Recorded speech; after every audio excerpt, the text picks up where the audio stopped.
Good morning. Happy Reverend Dr. Martin Luther King Day. Remember Dr. King's great contribution and his vision and his wisdom today. That's what we are all doing, especially with his vaccination, with our social equity component. It's very much in keeping with Dr. King's words of advice and his pursuit for justice. To my right, we have Gareth Rhodes. To my left, Melissa DeRosa. Robert Mejica's not with us today. Budget day is tomorrow, so he is busily crunching numbers as we speak. Today is day 324. We have a lot of information to communicate today. The more factual information that people have, I think the better, so they can make their own decisions, hopefully the right decisions. Positivity, 6.5. Total results reported, 186,000. Statewide deaths, 153. Somebody mentioned to me, they said, well, when you say the death number, you tend to go past that number quickly.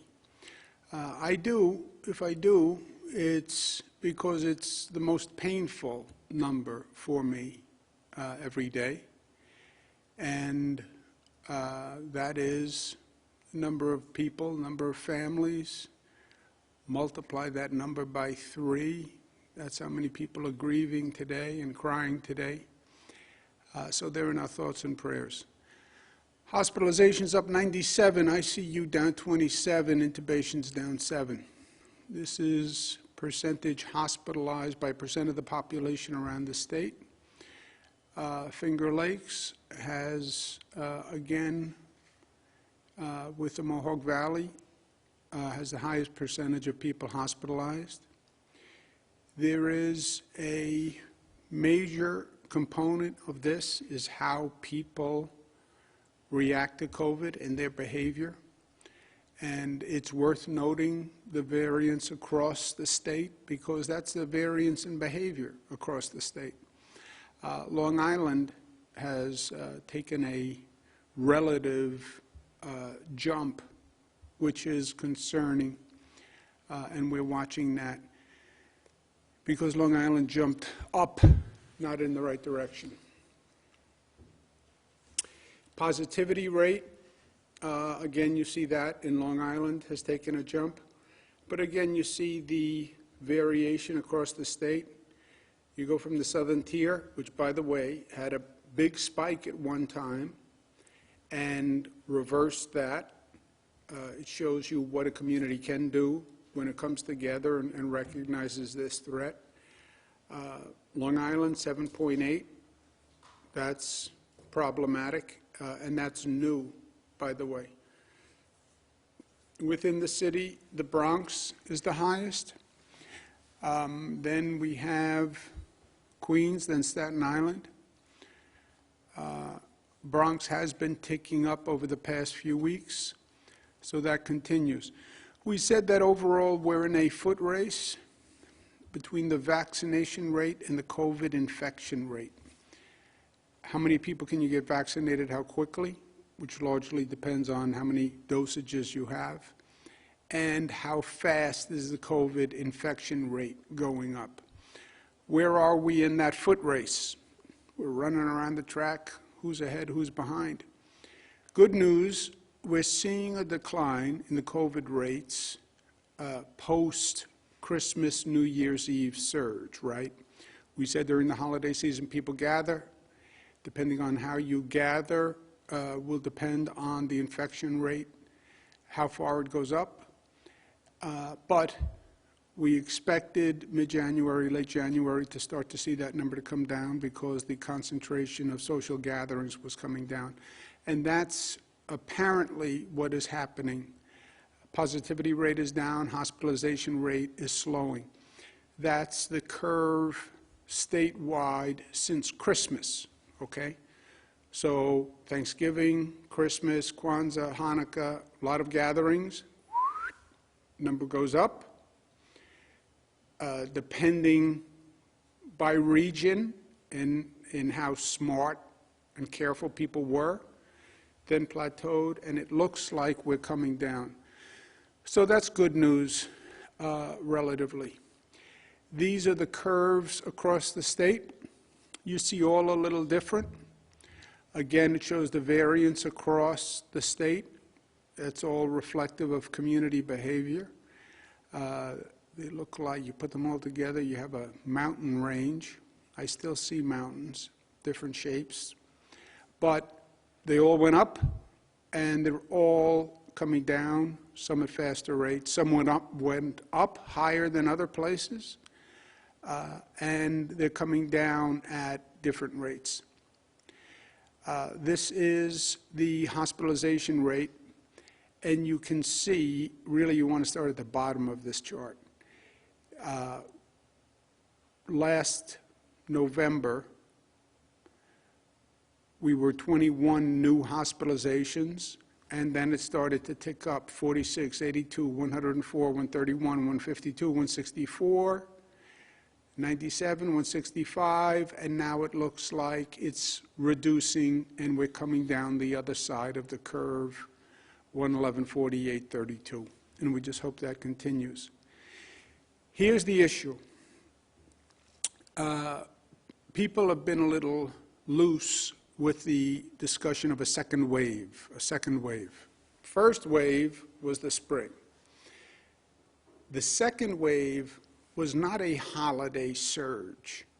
Second wave originally came from the 1918 flu pandemic, which had one strain, and then after that strain there was a second strain, and the second strain did more damage than the first strain. We have not seen a second strain. People started to call the holiday surge a second wave. It was a second surge. It wasn't a second wave. A second wave would be a new strain being introduced. That's what happened in 1918. That's what we are afraid we're seeing now. A new strain which could cause a second wave. That's what the UK strain is all about. CDC says over the weekend, we're afraid the UK strain will be the dominant strain in March. That would be a second wave because the UK strain is much more contagious than the first COVID strain. There's then a South African strain, which they're studying now and they're concerned about. There's now a Brazilian strain, which may actually be worse than the South African strain or the UK strain. Any of these three strains could be a second wave.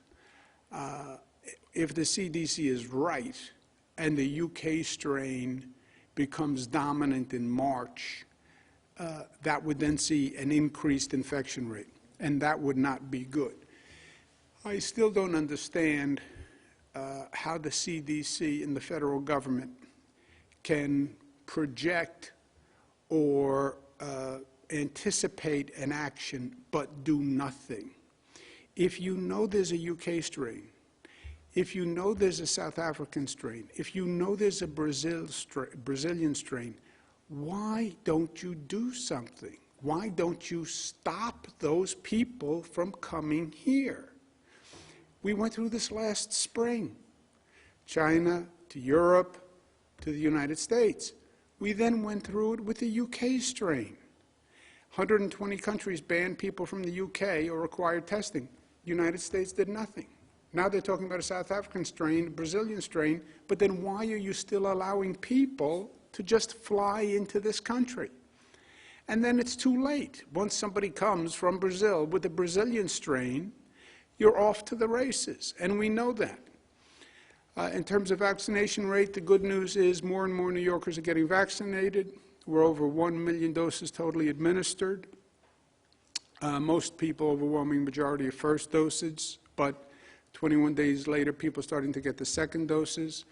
The healthcare system has ramped up aggressively, and we have been very aggressive in our efforts to have the healthcare system ramp up. This is a new activity. I understand that. But life is in the doing. And you see week 1, week 2, 3, 4, 5.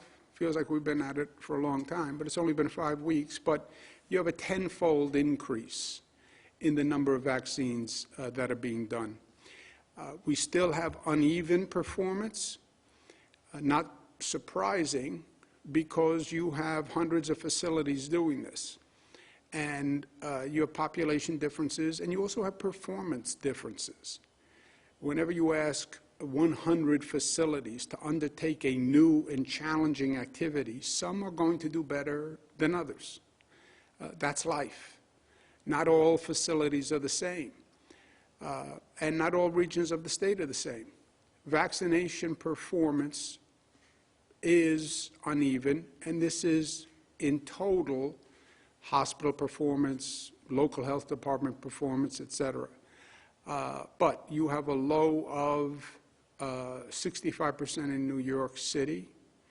You have a high of 83 in the southern tier, 81 in the North Country.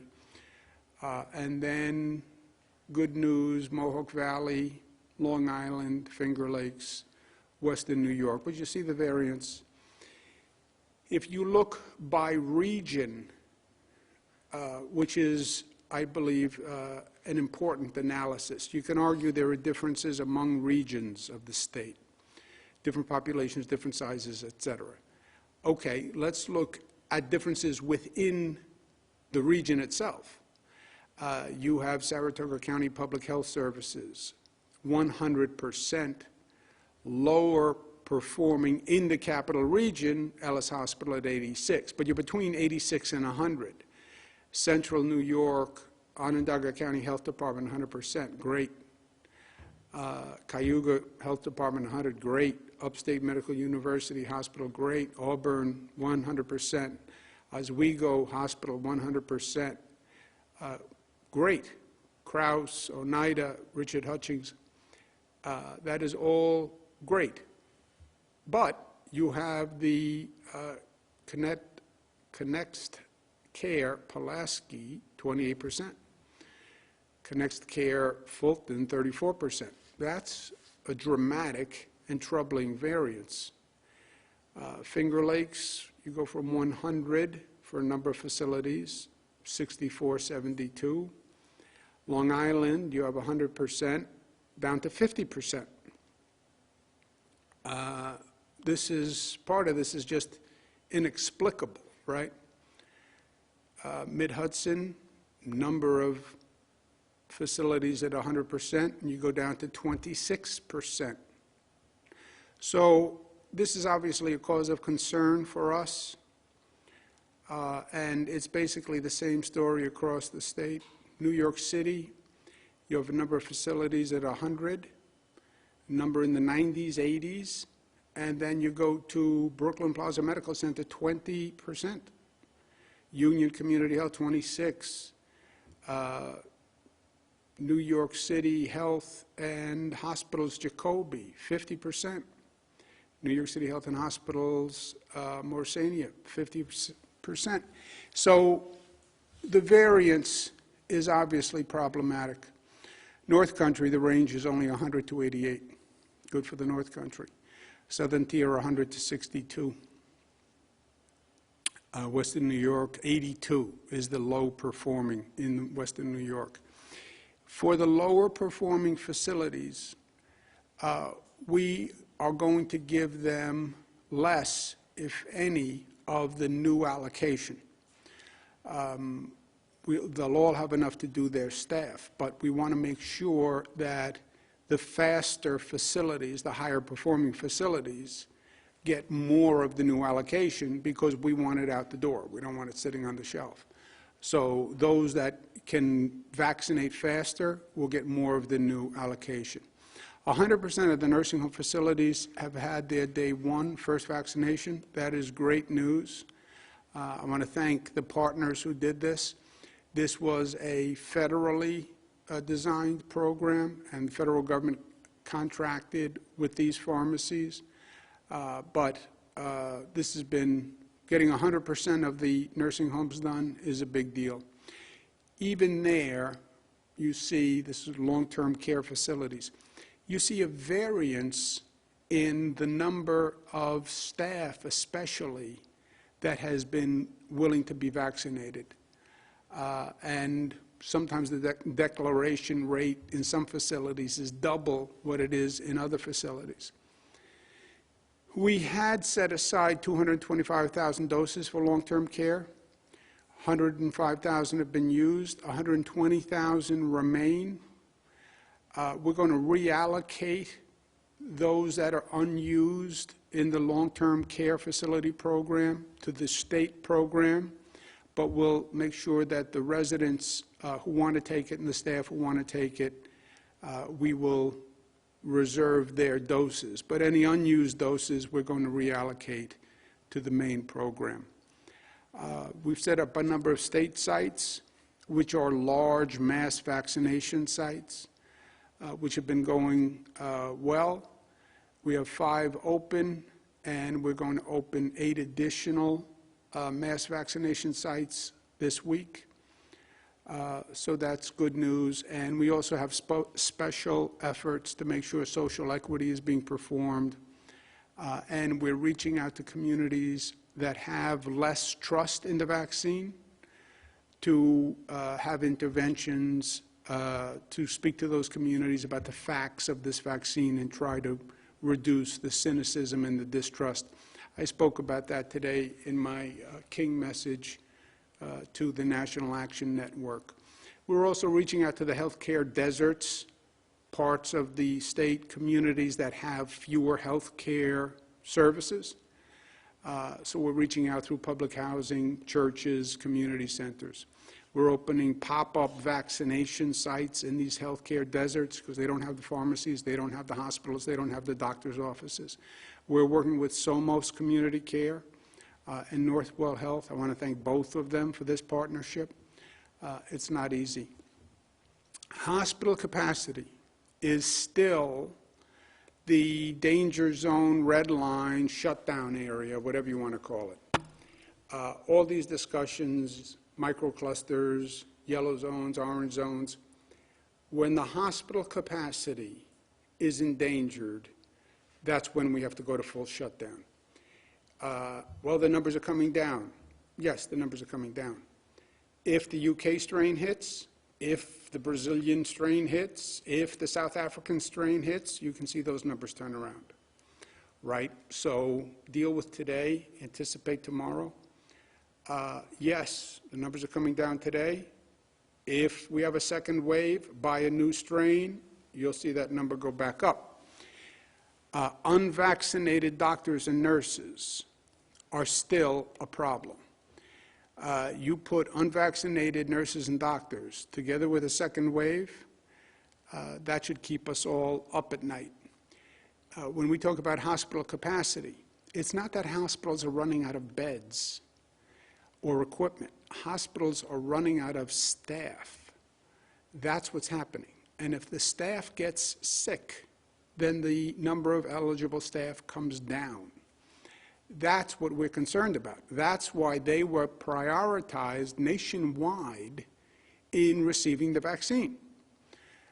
So, because they're exposed more, and if they get sick, they could be a super spreader, and if they get sick, then the hospitals are in trouble.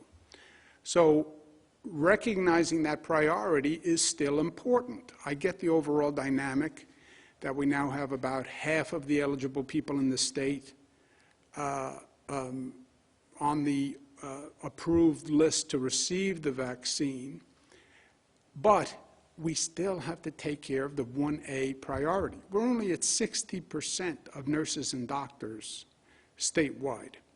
And remember, herd immunity was supposed to be 70 to 90%. And again, you have a variance across the state by what percent of healthcare workers, hospital workers, have been vaccinated. And you have, again, the variance by region. Across the state, 95% Cayuga Medical Center at Ithaca, Great job. New York Presby Hospital, Columbia Presbyterian Center, 93%. Presby Lower Manhattan Hospital, 90%. Maimonides, 89. New York Presbyterian Hudson Valley, 89, 87, 86. And then you go to 23, 27, 29 at Bellevue, 35 at Harlem Hospital, 36 at Brookdale, 36 at North Central, 38 at Lincoln Medical. And you see the same variance by region across the state. Glens Falls at 85, Samaritan at 45. Central New York, Krause Hospital 76, down to 54. 76 in the Finger Lakes, 54. Long Island 81, 43. Mid-Hudson 89, 43. Mohawk Valley 69, 40. New York City 93, 27. Bellevue 29, Harlem Hospital 35. So, again, you see the disparity and the differential. North Country 79 to 55, Southern Tier 95 to 23, Western New York 84 to 41. My concern, our concern, Department of Health's concern, more important, the low vaccinated hospital staff will be the first hospitals to have capacity problems in a surge situation for two reasons. Number one, they'll have more staff getting sick because you have fewer that were vaccinated. Number two, I do believe there's a management component and performance component to what we're seeing.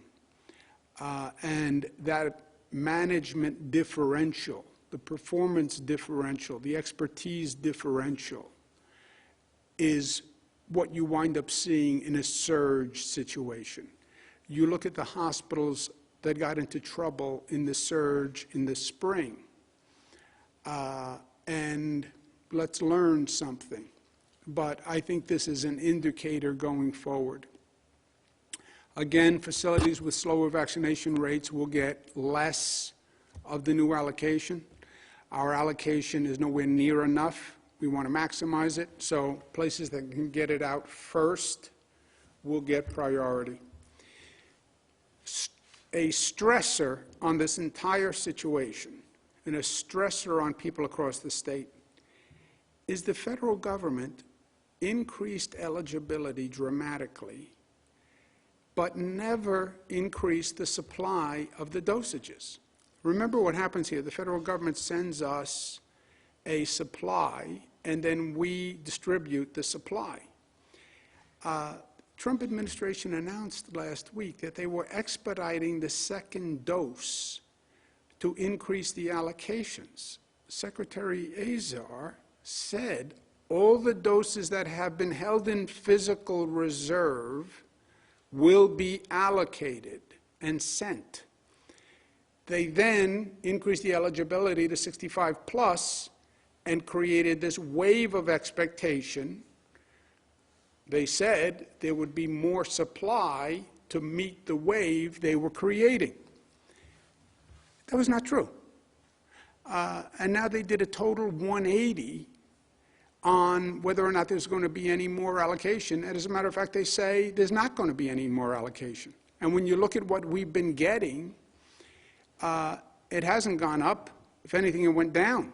We had 169 the first week. We went up to 466, 273, 239, and 239. So there was no increase. But there was this tremendous increase in eligibility. So now you have 7 million New Yorkers chasing 300,000 vaccines a week. At that rate, it would take 6 months. The 300 goes down to 250. Now you're talking about 7 months to get the 7 million vaccinations done. Why did you raise that expectation? You tell me I'm going to be eligible for a vaccine. Great, I'm all excited. By the way, it's going to take 7 months to get to you. 7 months is a lifetime. So I'm not really eligible if there's no supply. It was a fraud. and you told me I was eligible, but you don't have a vaccine for me. So what was the point of it? I sent a letter to Secretary Azar that said, look, the problem was created by the federal negligence in the first place. You learned nothing. The handling of the vaccine has been incompetent up until now. And you actually increased the damage and anxiety by lying to the American people about what you were going to do. And you made a bad situation worse. You know, public confidence is very important now. And they created public chaos by this situation. The federal government is in control of the supply. They must increase the supply. Approve Johnson & Johnson, expedite that, buy more Pfizer, buy more Moderna, buy more Oxford AstraZeneca. Do whatever you have to do to increase the supply. As a state, we're trying to do everything that we can. I sent a letter to the Pfizer Corporation today. Pfizer is technically not bound by any federal agreement because they did not get engaged in what the federal government called Operation Warp Speed, where they gave money to drug companies to expedite the vaccine. Pfizer is a private company. They produced it on their own. They can do what they want with it. I sent the president and chairman, Mr. Bourla, Dr. Bourla, a letter asking if New York could buy directly from Pfizer so we could increase our supply. Pfizer is a New York company. They are headquartered here, and I sent a letter asking for if New York could buy directly from Pfizer. Wednesday is Inauguration Day. I was planning to go to the inauguration. I'm not going to go to the inauguration. There have been reports from law enforcement sources that there is talk of doing demonstrations at state capitals. And they have done an advisory that state capitals should beware of potential demonstrations. We've seen we saw what happened in Washington a couple of weeks ago.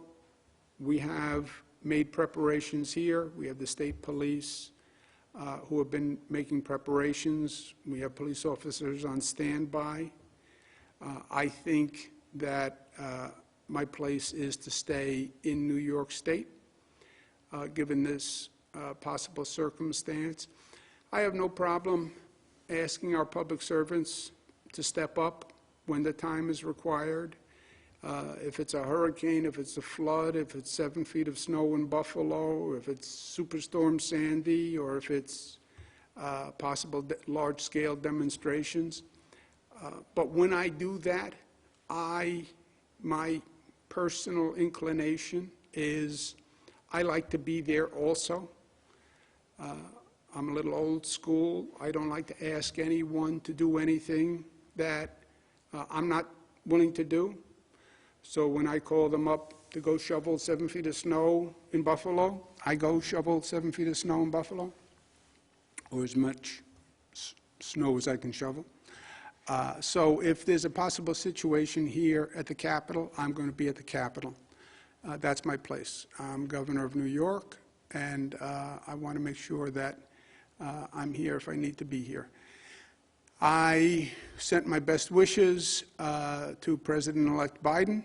He's a good friend, and it's going to be a great day. And many members of his team I've worked with for many, many years. I chatted with them this morning, and they understand. But everyone makes their own decision, and people of the state of New York elected me governor, and I think the governor should be here on this day. Last point. How about them Bills on Saturday? That was just a huge game, and it was a huge win. Congratulations. We've also used the playoff games to test a reopening strategy using testing. We did 7,800 tests before the game, only 1.4% positive. So it was a great game. It was a great result. And I'll tell you what was really beautiful. not just the victory, but afterwards, the Buffalo Bills fans donated to Lamar Jackson's favorite charity after an in-game concussion. What a beautiful gesture by the people of Buffalo, the Buffalo fans. And that's what I mean when we talk about New York loving, right? We had New York tough, yeah, but tough is not just tough. I know that's what people think about New Yorkers. It's smart, it's united, it's disciplined, and it's loving. And that was Buffalo Bills fans being loving, and I appreciate it. Operator, let's take questions, please. Thank you, Governor. If you'd like to ask a question, please use the raise hand